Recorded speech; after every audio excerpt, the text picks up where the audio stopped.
Welcome back to Worlds 2015, sponsored by FFG. This is Chris. This is Alex. And we're here to talk about X-Wing in the fourth round of the first the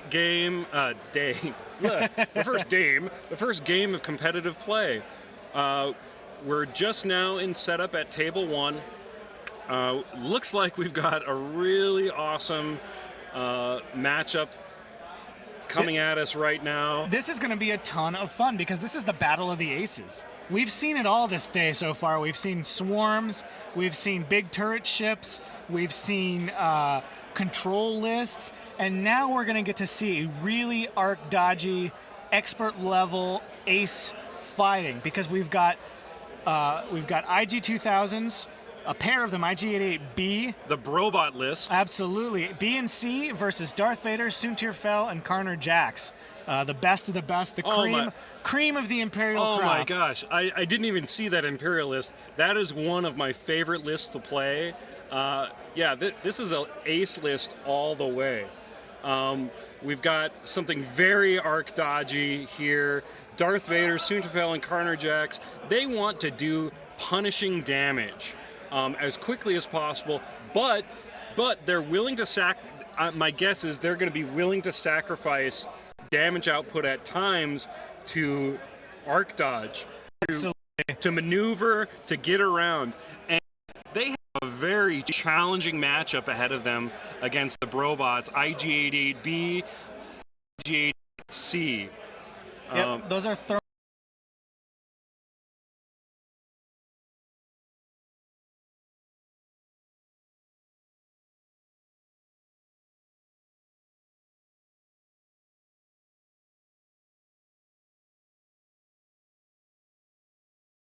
a lot of dice, but I actually think that the IG-2000 player is going to have a tough time competing with high pilot skill. One of the things that IG-2000 relies on is getting things into its firing arc. It's not a turret ship. It doesn't have the luxury of just flying around and shooting 360 degrees. It needs to line up shots.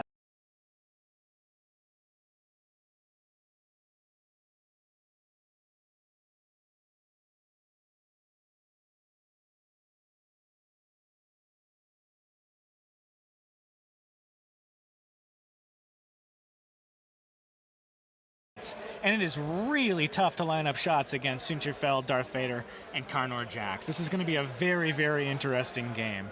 Of course, the Empire has a much more fragile list on its side of the table, so any mistake is going to be devastating for Martin. Martin is from Austria. He's putting the world into worlds. He finished first at Czech Nationals, a Czech national champion, and he took second in Germany this year. So a very experienced player. He's been playing for 14 months, and this is his second World Finals. So definitely great to have him here all the way from Austria. He's got a 3-0 record with a bye, probably from his... What, did he get a bye from Nationals? That would be from the Czech Nationals. He earned a prize bye, so he got to relax in round one, confident that he was going to come into the day set up well. We've also got, over on the right side of the screen, a man, Don Komhyr from Canada. He is flying a Scum and Villainy list, as mentioned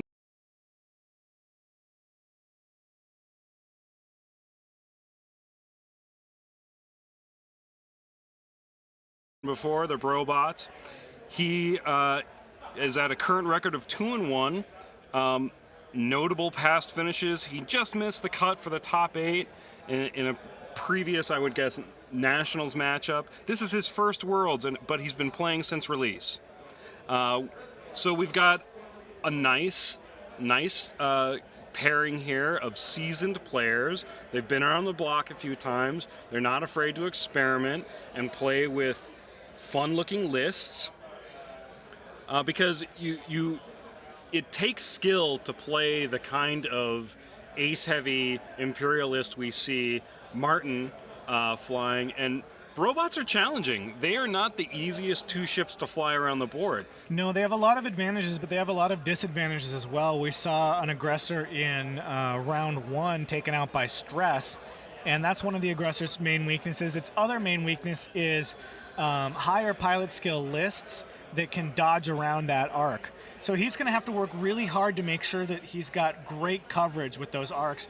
The initial approach is going to be crucial for Don. He can't let those squirrely interceptors and that tricky Darth Vader slip around and avoid shots, because if you're not shooting back, you can't possibly win that matchup. So it's going to be a very, very interesting opening gambit for this IG player. Have you seen what these guys are doing with the asteroids? They're putting a sticky tack on the underside of those rocks so they don't move around. That's Smart guys, clever. really smart. It amazes me all the time, some of the nifty shortcuts and tricks that these players from all over the place pick up to kind of help refine their gameplay. I mean, this was obviously a strategy or a method to help make sure asteroids don't move, because that can be something kind of frustrating. Absolutely. One round you get around an asteroid that you're nowhere near, and then in another round when you make a similar move, because it was jostled a little bit, it kind of got closer to you, or it shifted or it rotated, and you suddenly have an obstruction in front of you when at one point you had a clear shot. Well, this kind of helps mitigate that. So I'm really happy that these guys kind of came together and decided that was a good idea. That's a smart use of resources for sure. I want to just talk a little bit about the actual squad composition. We know it's IG-88s versus Imperial elites, but the composition of these squads is very important in the particulars. Martin is flying a very straightforward list. Vader is kitted up, as he so often is, with Predator, Advanced Targeting Computer, Engine Upgrade, and the TIE X1 system, or title rather. So he's flying a very similar Darth Vader to the one we saw 2 rounds ago, but he's swapped Veteran Instincts for Predator, counting on Vader's PS9 to be good enough.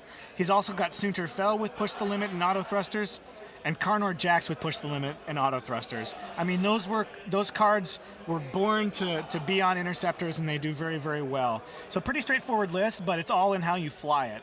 On the IG side, what's he rolling with? Well, so we have IG-88B, Aggressor.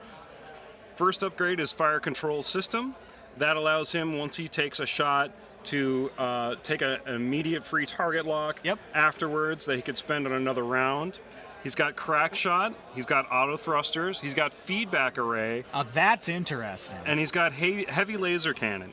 Can you talk about why Feedback Array surprises you?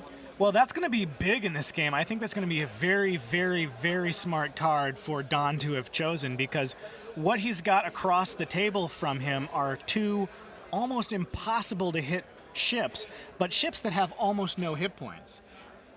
It's only going to take 3 feedback arrays to kill Soontir Fel. Can you describe what Feedback Array does? So feedback array, I think, is going to be a huge, huge thing in this game. It's instead of making any attacks in the combat phase, you can do 1 automatic damage to a ship at range 1. Mm-hmm. You don't have to be in arc. You don't have to be anywhere. You suffer for it. You take a damage yourself, and you get an ion token.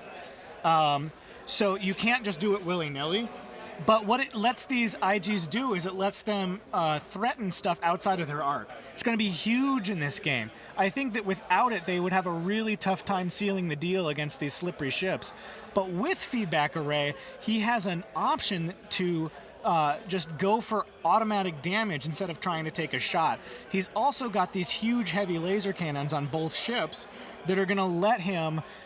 if he does catch a ship in arc, he's got a 4-dice attack, he's got Crack Shot. I actually think the Scum player is pretty well equipped to handle even this challenging ace matchup.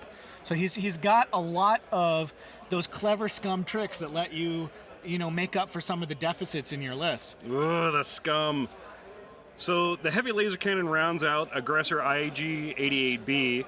On IG-88C, we have, again, fire control system, crack shot, auto thrusters, feedback array, and heavy laser cannon. So these guys are twins in everything except their latent pilot abilities. I'm a tad concerned for the Imperial player, especially for those interceptors. Soonerfell is one of my absolute favorite ships, but he's not kitted out this time with a setup that I would bring to the table. Well, he's competitively. missing his second upgrade, and that's an interesting choice because what it lets him do is it lets him take 3 really powerful ships instead of 2 powerful ships and maybe a lesser ship. I mean, I assume that the choice was made so that he could have a fully kitted out Darth Vader and squeeze Komhyr Jax in the list. I mean, when you're flying 3 aces, you have to give ground somewhere. And he chose to stick with just auto thrusters and push the limit on his interceptors. It's a risky move, but it does open up more points to do more stuff on Darth Vader. Is he wishing he had stealth device or a hull upgrade on them? Hard to say. It's give and take. But it does make them more vulnerable to the feedback arrays than they would be if they had hull upgrade, and more vulnerable to the heavy laser cannons than they would be if they had stealth device. So they are not. It's not a max strength Soontir and it's not a max strength Komhyr, but the Vader he's bringing is pretty much kitted up about as nastily as you can make him, and still leave room for 2 other aces. Well, so choices are made, in list building and that affect the whole game. It looks like Darth Vader wants to be aggressive all the time. The one upgrade that I see, engine upgrade, which will allow Vader a little bit of extra movement for one of those actions, giving him a boost action, is for positioning sake, but it's also the most expensive upgrade he's invested. I just have to ask, do you think Darth Vader as he's built now is worth the advantage or the boons that he may have taken away from Soontir or Komhyr? It's hard to say. It's really hard to say. I mean, I don't think Vader needs Predator. Mm-hmm. You could have moved those points over to a stealth device on Soontir or something like that. But here's the advantage that putting Predator on Vader and not putting extra upgrades on the other interceptors gets you. It makes those interceptors a softer target than you would normally have. Normally, players like to get after Vader first because he's a little easier to kill. This makes those interceptors a much more tempting target, and if he ignores Vader, Vader's going to hit that much harder. So, and it looks like that's how it's going to play out. These interceptors are going to move, or rather the aggressors are going to move into play against these interceptors, which is going to leave Vader totally untouched and alone and able to outflank these aggressors and use all of those offensive upgrades because he's loaded for pure offense. Advanced targeting computer, Predator, engine upgrade. That's what lets Vader close and do that damage. So we will see really good spreading out of arcs on Don's part here. It's going to be very difficult for those ships to fully dodge every arc. It looks like he's focusing on Soontir. I want to say that's Soontir. Yeah. Soontir fell as his primary target. Soontir may be able to get out of that one ship's arc, but I doubt he'll be able to get out of both ships' arcs. And then feedback arrays is a constant threat. If I were Don, I would use feedback array. If I didn't have a shot on anything else, I would use feedback array every single turn to hit Soontir, because he's got to take Soontir off the board. He just has to. Soontir has an amazing amount of action economy and ability with push the limit paired with his latent natural ability. Whenever Soontir takes a stress, he also receives a focus token. Push the limit lets you take a second action after your first at the cost of a focus token. So you receive a focus token if you decide to take a second action with push the limit, which will give Soontir the focus he really needs. It lets him turtle up defensively, and it lets him maneuver, jink, and get inside to attack and be very aggressive. And we're seeing this aggressive Vader play exactly as I predicted, just getting up into this ship's grill. He's got the offense to do it. If he managed to get Komhyr into the right range band, he's going to deny any focus or evade usage. I don't know if Karnar's in range 1, and he's going to bump here to deny the shot. That's not great place for Sunter to be, though, because he's going to eat heavy laser cannon from one of those IGs and probably a feedback array from the other one. So this is going to be a very decisive turn, very fast, aggressive play on both players' parts. We're going to see a really, really important turn right here. So if this IG gets a good roll against Sunter, there's no better time to hit Sunter than when he has no actions. So Sunter is going to take a long-range shot at that IG-88 while he's still got a chance. He's got to pray for a miss here. He's really got to hope these dice. So 2 hits with unmodifiable focus. Oh, look at this. Bringing out a dice tower. Oh, my. 2 evades, 3 evades with auto thrusters. Where'd that dice with the black with the black come from? Not sure. Might be just a little Sharpie embellishment on the I hope so. The dice pool. People aren't baking their dice. I don't know. Anyway. It looks like another shot coming in from that looks Vader. like Vader. Yep, Vader's going to do some big hits as well. The PS9, so here comes the tower again. Very nice to see, trying to eliminate any sort of human error here. Appropriate for a robot. We want to encourage randomness. It looks everywhere. like he's only going to take a shield, so pretty good round for the aggressors. Only 1 shield lost so far. That's really not bad. Not what Martin needed to see. Martin needed to. I mean, he set up a beautiful pincer here. He needed to do more. Mm-hmm. The heavy laser cannon is not as bad as it could be. Of course, those hits will turn into.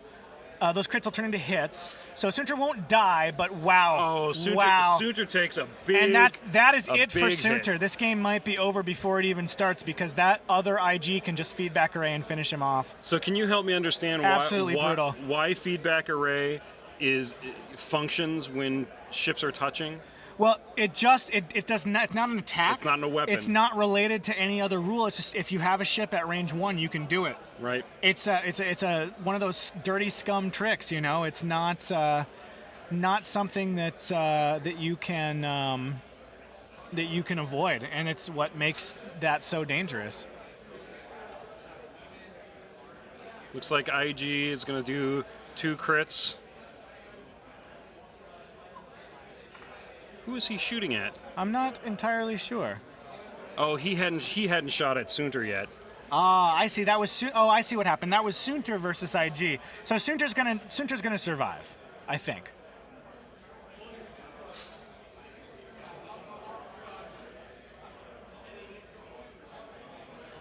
Gunner, of course, a built-in IG-88 ability.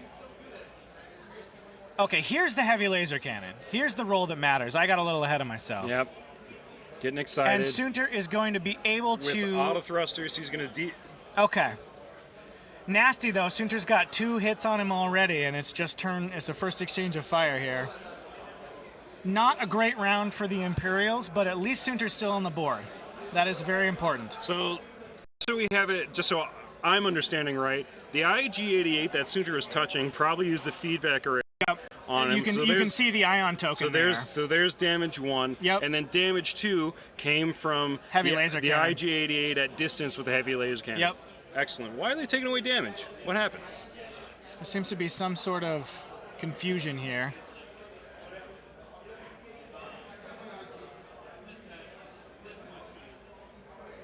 I'm not... it looks like they're redoing something? I'm confused. We're going to spend that target lock with Gunner. With a primary weapon attack, 2 damage. It looks like the IG player mixed up his order of operations or something, so we are replaying the situation. I think in the end, it turned out a little better for Sunter. He only took the feedback array damage, so that's going to be much better for.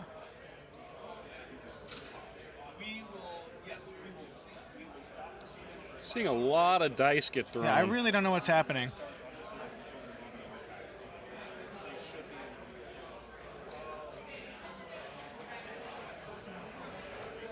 End result: Sunter with 2 damage. I'm curious why we didn't just leave it. Some sort of order of operations was messed up there. I'm not sure what it was. I'm not sure why there's an ion token on Suntir. Well, he took the feedback array, didn't he? Yes.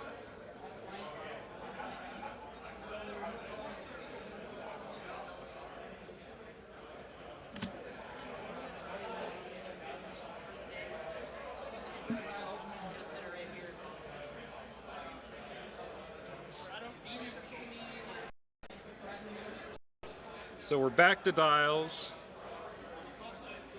We've got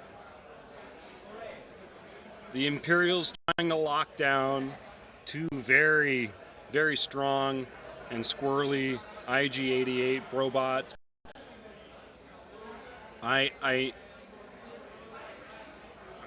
In this scenario, I think the Imperial player is at a bit of a disadvantage just because of that feedback array alone.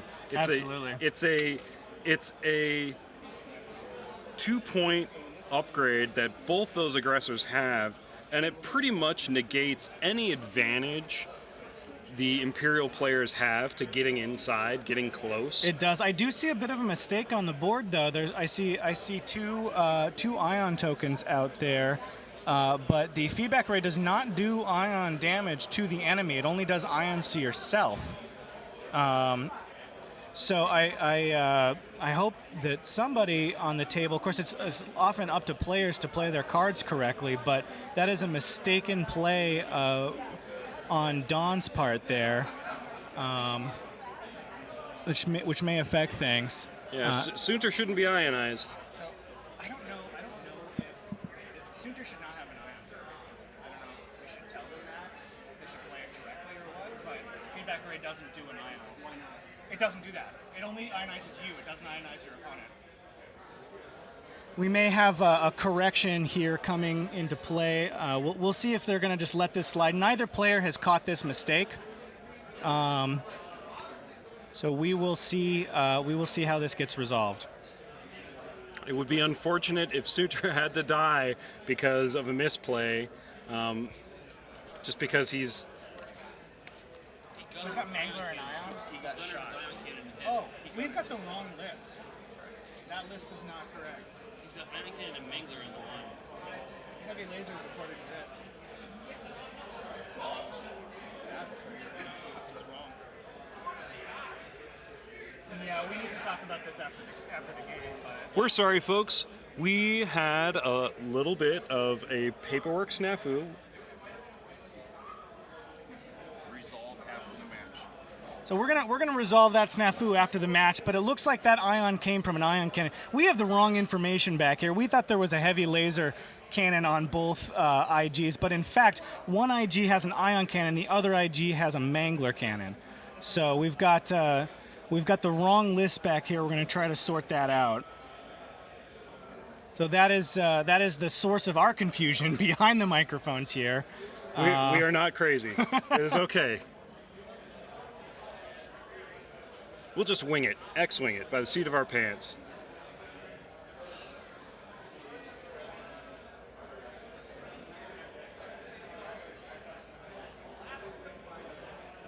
Komhyr Jacks pulling some... I'm sorry, one has Mangler cannon, one has HLC. I have no idea what the list in play is. I'm gonna get the correct information and relay that to you guys, because I can't see the cards from here. So I'll just get someone to bring me the correct info.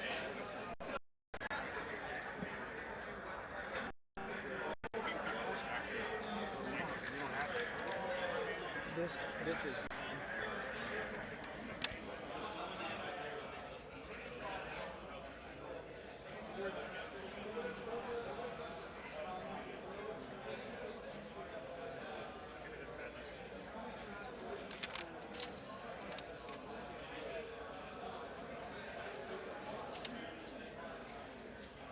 So it looks like Suntir is gonna do the only thing he can, drift ever so difficultly into the middle of a mess of a quagmire. Thankfully, he's not going to have two aggressors firing down on him, and he'll still have his two actions that he can take. A barrel roll boost option to get him way outside of the IG-88 on the far left, So he'll get to run for now and lick his wounds and come back into the fight, maybe at a more advantageous angle. So he's pulling that barrel roll with the push the limit ability, which will stress him out, and he'll get a focus because of that.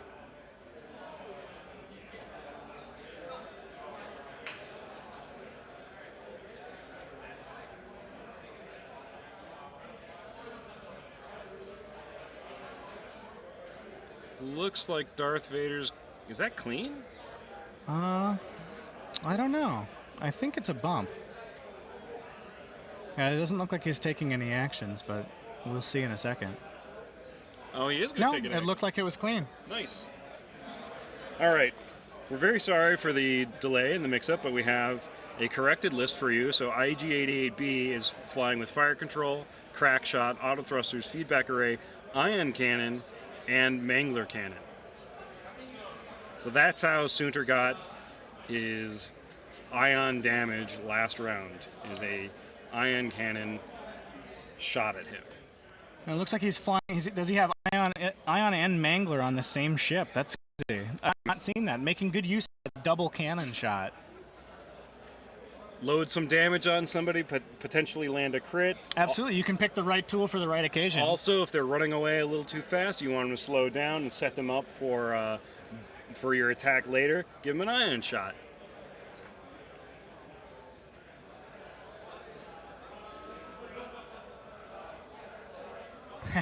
The tower comes out.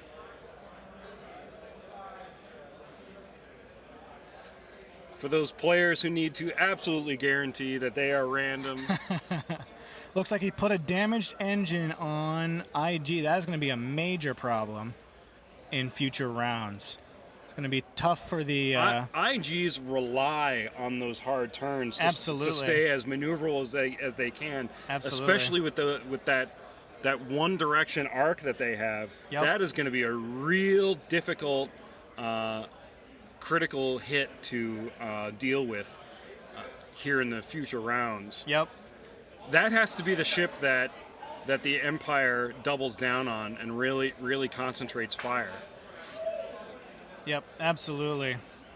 I think the IG player a little worse for wear on this opening exchange. He's really got to put the nail in Sunter's coffin, or the offense is just going to be too much for him to deal with.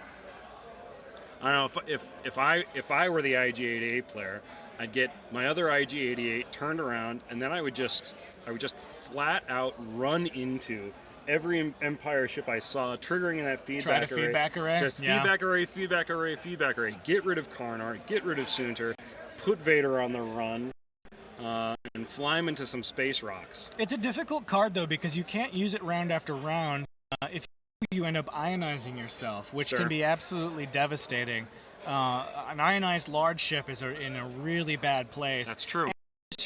And your own defenses every time you use it. So I think you use it tactically. You take the biggest threat off the board, and then you really have to start flying and shooting. It's not an auto win by any means. It's as much of a damage to your own fleet as it is to the opponent's. But if used wisely, if used selectively, it can be a really powerful tool. Mm-hmm. So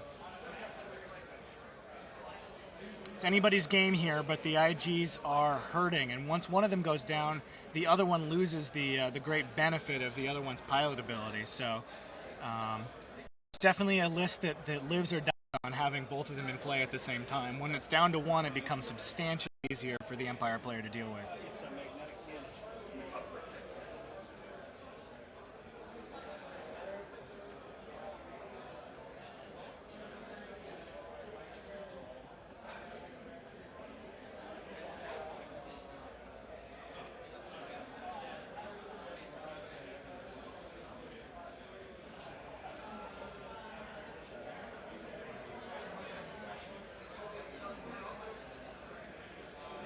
What do you think of those modifications on those models? I love the use of those magnets to give that IG-88 that tilt axis. It does look pretty cool. It looks like you can reposition those to be at whatever angle you want, too. I think that's pretty slick. That's pretty smart. That ball bearing magnet in the middle, and then looks like two of those cuff magnets, just to let it kind of move around. That's fantastic. And then the other one is dropped all the way to the base. Got it on the rims. Yeah, it looks like he's creeping through the tall grass over there. Of course, it's such a strange ship, too. It's it doesn't seem like it has a true front. I know a lot of people, when it first came out, thought that the back of the ship, where the engine is, was actually the front of the ship, because it's got those sort of pincer claw looking things. So it's a goofy ship. It's one of my favorite ships in the whole game, both to play with and just the way it looks. It's so strange and otherworldly. I really, really like it. I think it's a great addition to the game, and I'm always happy when I see them on the table. They're always an interesting ship to see flown. I'm hoping we get to see a few more IG loadouts. I'd really love to see the Houndstooth on the table here eventually, but this game is not over yet. Not by any means. I think we're looking at, if they do have feedback arrays on both IGs, I think we're looking at I think Sunter got out of the way. Sunter survived. Karnor's touching. That'll be a possible feedback array for him, although I don't know if he wants that double ion. He probably wants to just shoot at Karnor at this point, or rather at Sunter, because Sunter's sitting at one hull. I think he had to. I think he may have had to. Boost to get out of there. We'll see if he pushes the limit to get an evade or something like that.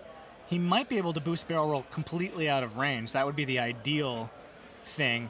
You know, Sunter can't afford to take even another lick of damage, so just get out of there. Let some of the other members of your team take the heat. Of course, boost barrel roll, push the limit gives him a stress, and Sunter gets a focus for it. That's one of the reasons he's such a powerful piece. Vader's coming in here. Looks like it's going to be a range 1 face-off, although it looks like Vader has collided. Not the best place for Vader to be. Because he lost all of his action potential. Yeah, if Vader bumps, he loses his most powerful ability, which is that 2-action capability, and his target lock is on the wrong ship. So I think a desperation on the part of Martin here, trying to keep his Imperials alive.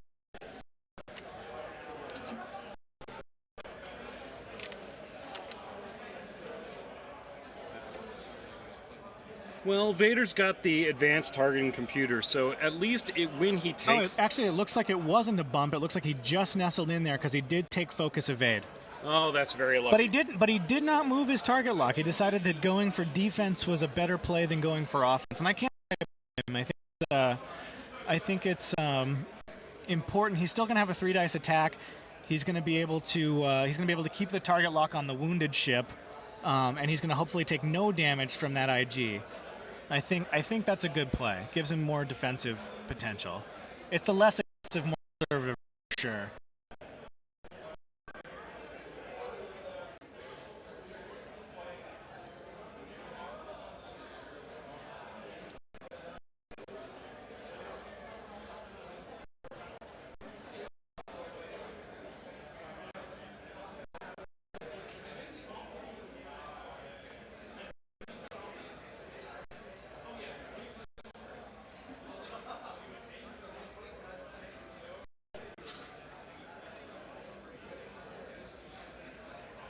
We're not seeing the results of this latest exchange, but it looks like Sunter fell.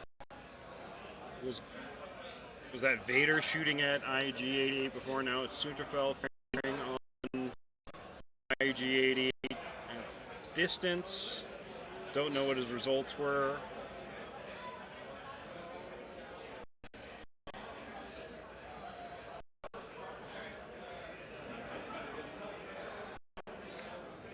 Try for a shot. It looks like minimal damage to IG-2000. Keeps the shield off. IG is in some trouble. He's all the shield of his ships, and he's got a damage card on the other. He's going to need to get some good here. Put some hurt on these Imperials. Can't tell if he's targeting Sunter or not.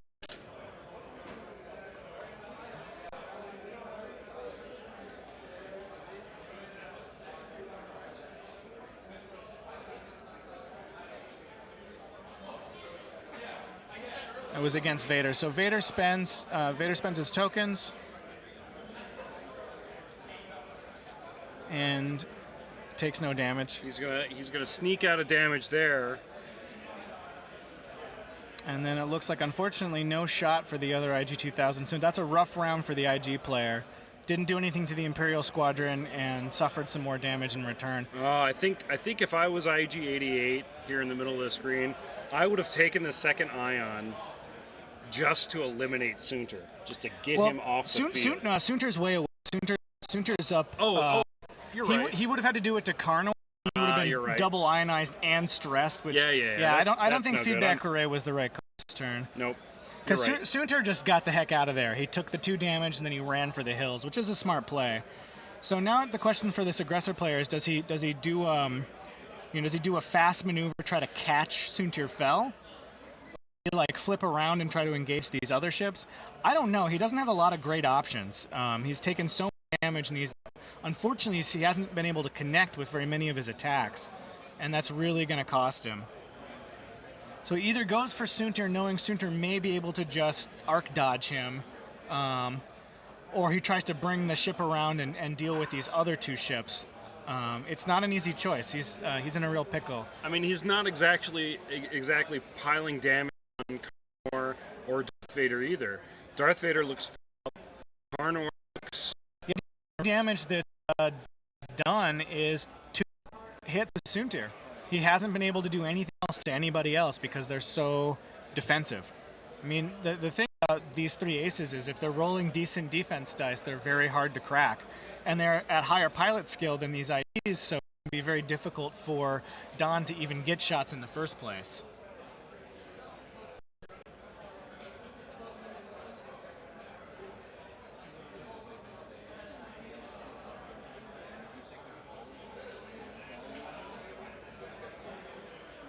The other thing we're not seeing on these IGs that I think has become popular recently, we're not seeing inertial dampeners. We're not seeing glitter stim. We're not seeing some of the usual tricks of the trade to help with the offense and the defense. Instead, he traded those out for Feedback Array, which can be very valuable if played well. But unfortunately, he's only been able to get off a little bit of that, and he hasn't been able to really capitalize on it or finish the job on any of these ships. Martin, very, very smart to bring Soontir completely out of the fight. Soontir's going to be able to, loop back around and add some offense to other turns. He's keeping him alive, he's in the game.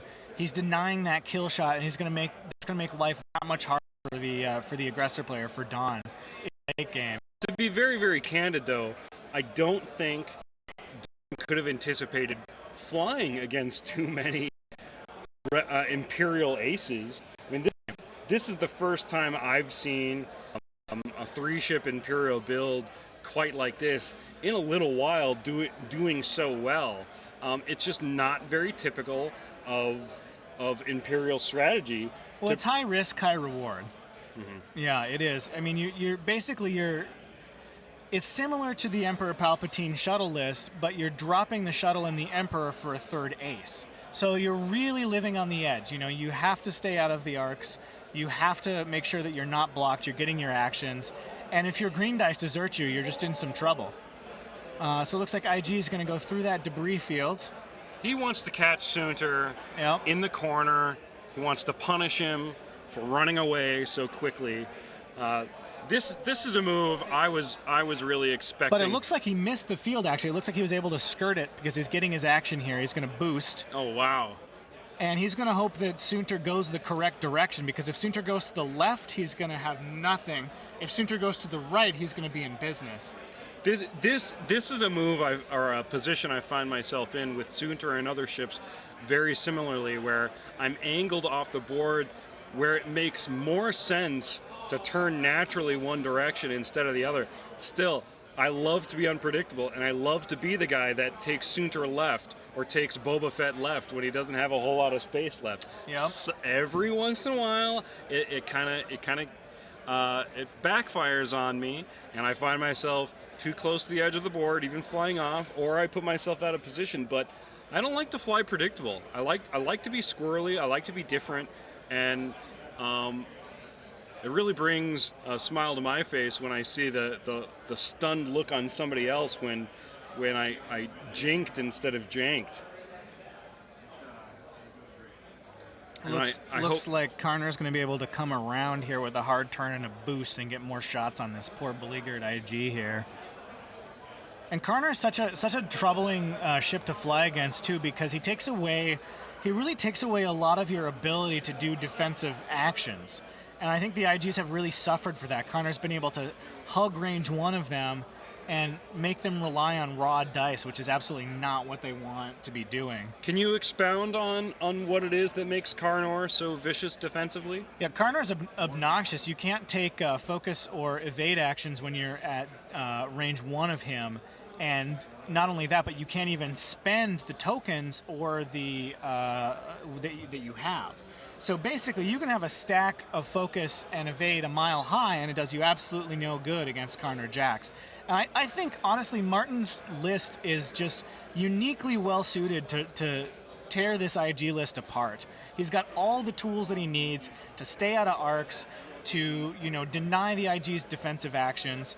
The IGs are they're just having a rough day because they have feedback array, but you can't win with just feedback array. You need to get some shots in as well. That's the only thing that Martin really has to fear, because there's nothing else that Don has been able to do. He's just been outmaneuvered this entire time, because that high PS Imperial list is so hard to get a beat on. Now, if Sunter goes right, he's got a chance to drop him, which is going to be huge. But with boost and barrel roll, but nope, Sunter went left. He did exactly what I wanted him to. Oh, good man. That's going to be really rough. Good man, Martin. That's how you keep Sunter alive. Yep, you just guess right. And that's. I think that's the tough thing that Don is laboring under. He has no way. He has no way to reposition. He just has to pick a maneuver and hope it's the right one. And that is such a tough position to be in. Absolutely rough. No, I know that IG really wanted to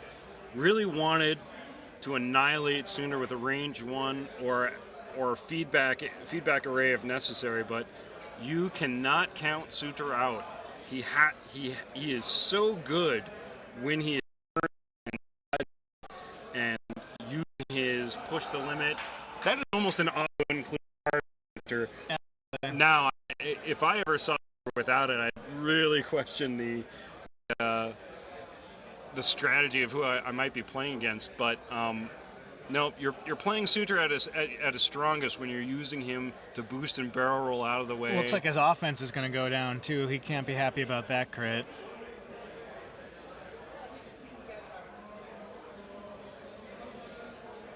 These IGs just taking a beating. That's one of the things that is really hard to realize about these big ships, is when they have so many hull points, they have so many opportunities for. You have so many opportunities for critical hits to just stack on you and hamper you one way or the other. Yep. Turns made harder, secondary weapons lost, extra damage dealt, more stress piling on you. Yep. There's a whole deck full of very unpleasant things that can hit you if you let somebody get too close and pile those crits on you. Absolutely. Yeah, Don is really in a tough spot right now. He's got so much damage on his ships. He hasn't been able to make anything happen. The few shots that he has been able to take have been blocked by tokens. A little bit of bad luck and just a little bit of getting outmaneuvered by this. This is just it's a tough counter to this list, and it's not a matchup Don was probably happy to see across the table. He brought a few tools to help him deal with this kind of thing, but it's not proving to be enough. These ships are just too maneuverable, too punishing, and Komhyr is really giving him a lot of trouble. Yep. Komhyr Jax is can absolutely completely battle single. I gotta be honest, I think I would have predicted the aggressors faring a little bit better, just given their loadouts and the fact that they're not being swarmed by a lot of targets. that it kind of surprises me that we haven't at least seen one TIE fighter go down. But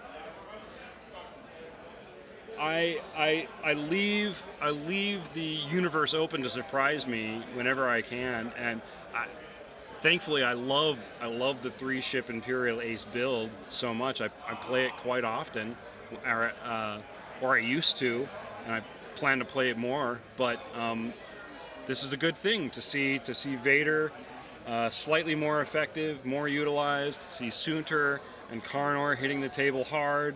Oh, they're all very viable. I would say that Soontir Fel, Karnor Jax, and Darth Vader are definitely top-tier pilots.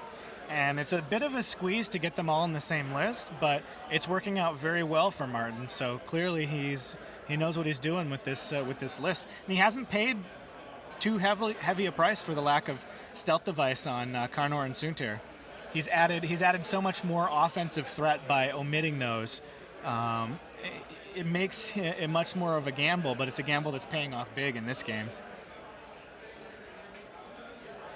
So, for those of you who are joining us just for this round, haven't been able to be part of the discussion, you may see a points differential. Martin Hoffmann has 100 points, and Don Komhyr has 50 points, even though both of his ships are on the board. That has everything to do with the latest MOV, or margin of victory rules, applied to big ships. Essentially, what makes that point differential happen, Martin Hoffmann has earned 50 points worth of kills simply by taking away half of the life total of one or both of the IG-88s. It is a rule that was recently instituted, and that has caused a little bit of a buzz within the meta. But it was done with the best of intentions to make all of the lists out there in the meta discussion for this game a little bit more viable when at one time 2 big ships were dominating our playing field. Well, and I think it's a rule that only comes into play during timed games. And we already saw it in round 2. We had a Chewbacca who, in the previous scoring system, the Imperial player would have had no chance to win that game after a certain point, because it became very clear that he was not going to be able to kill Chewbacca.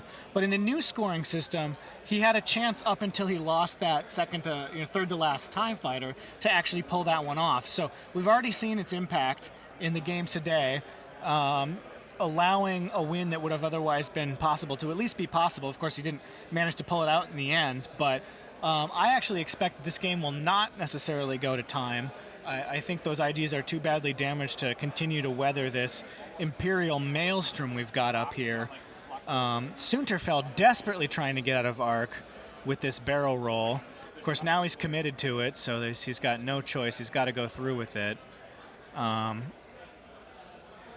He might be able to boost out of range, but the trick for him, of course, is going to be to stay on the playing surface because he's got nowhere left to run. He's led this IG on a merry chase. Is he going to make it? Is he going to make it? That is going to be very, very, very that is close. So close. I think he makes. No, he didn't make it. So he is indeed trapped. It looked like he wasn't going to be able to do that boost. So he's just going to have to hope that his defenses continue to hold. Now, boosts and barrel rolls are actions. If an action like a boost or barrel roll is ever taken, but it's taken during an overlap of an obstacle, or the result of taking that action would send you off the board, that action is immediately invalidated.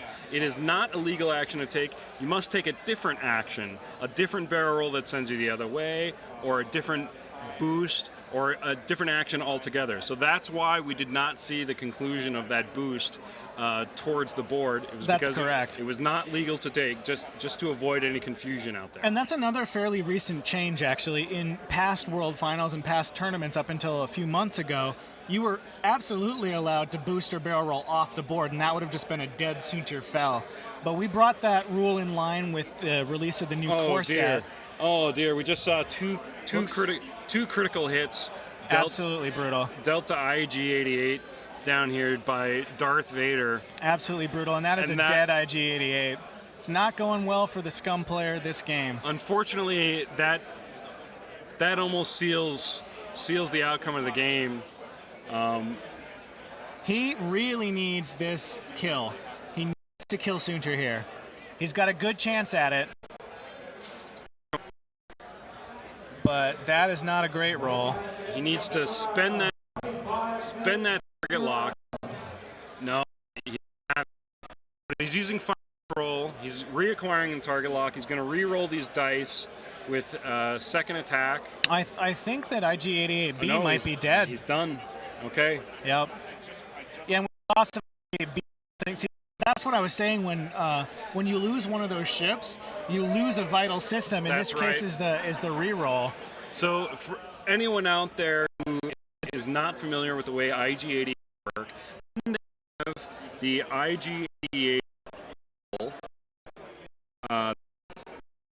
They don't have that. One of them does have They both have the title. The I-2000 title. Yep. That means that any aggressor model on the board sharing those titles, they can also share the special abilities of the other aggressors on the table. So what one ship can do, another can do, simply by rule of their interconnectivity. And with IG-88B down, that really cuts into this list's offensive potential, especially against ships so hard to crack. And because of the way the pilot skill works, the fact that IG-88B went down before IG-88C got its shot off meant that Sunter was able to dodge the first attack without any risk of a follow-up attack.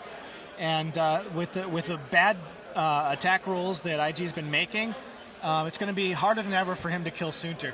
How frustrating would it be if you chased Sunter across the map all game and could not quite put him down? I would have a very hard day.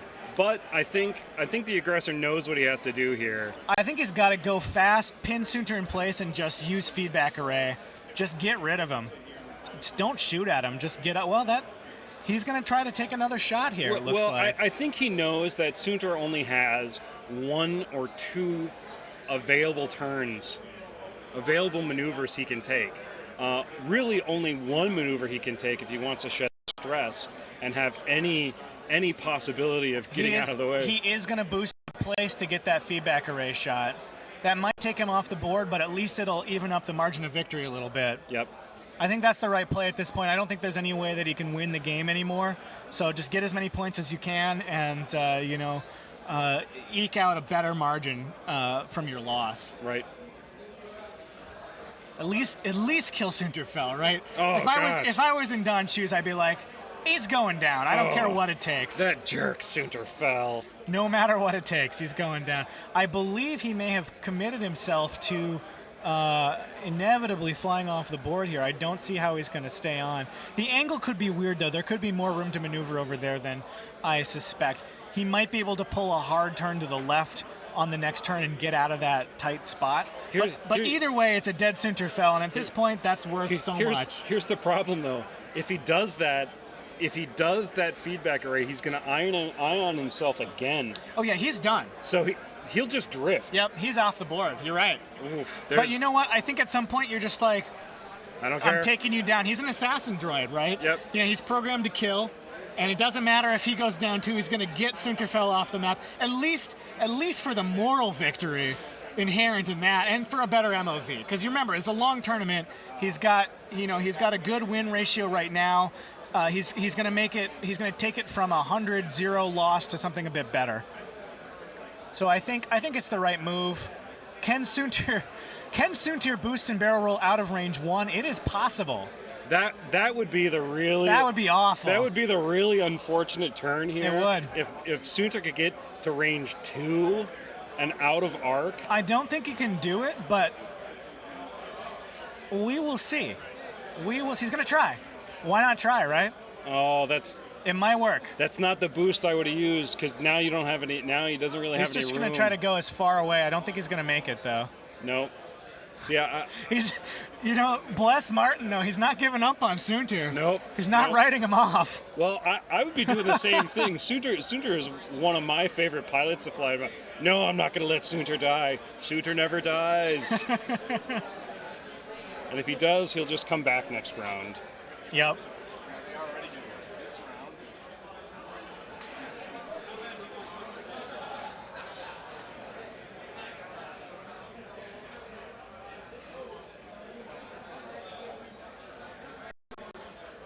That would be darned unfortunate if Komhyr could put the nail in IG-88's coffin before IG-88 can even do the feedback Nope, array. Sunter goes down. Zap! It's like a bug zapper. Kudos Just- to that.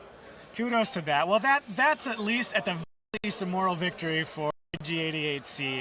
A little revenge for his fallen comrade. And you know what? There's 2 more of them back at the factory. They'll come back Yep. shooting later, download their consciousness into a new robot body, something like that. So, Really, all we have left is one more round to see if the Imperials can add insult to injury and completely kill IG-88 before he drifts off the board.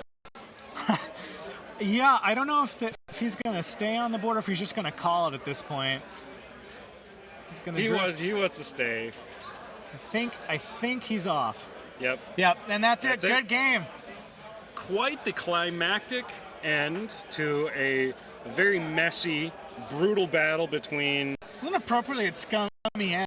IG-88 robots, pretty much killing Sunter Fell before he gets a chance to step away, and Darth Vader left the asteroid field wondering where their other TIE Interceptor pilot went. But they did eliminate the scum robot Scourge that was Brobot.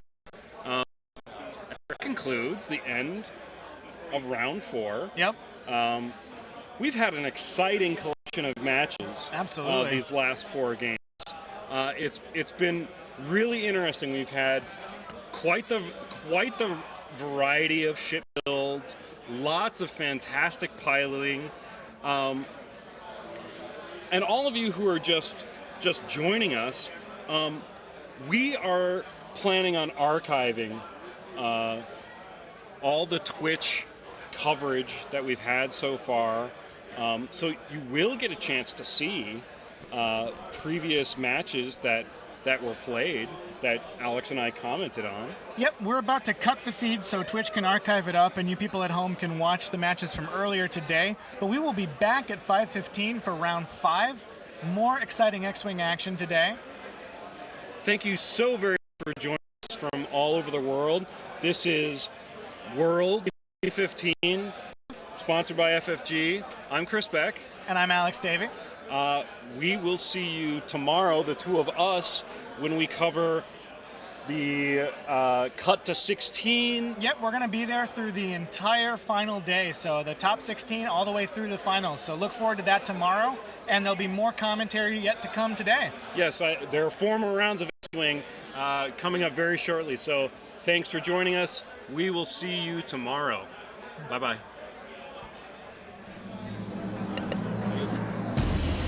Who's here? Who continues? I don't know. Mark Larson and Matt Hoffman. Matt Hall. Can you let everybody know we're coming back to 5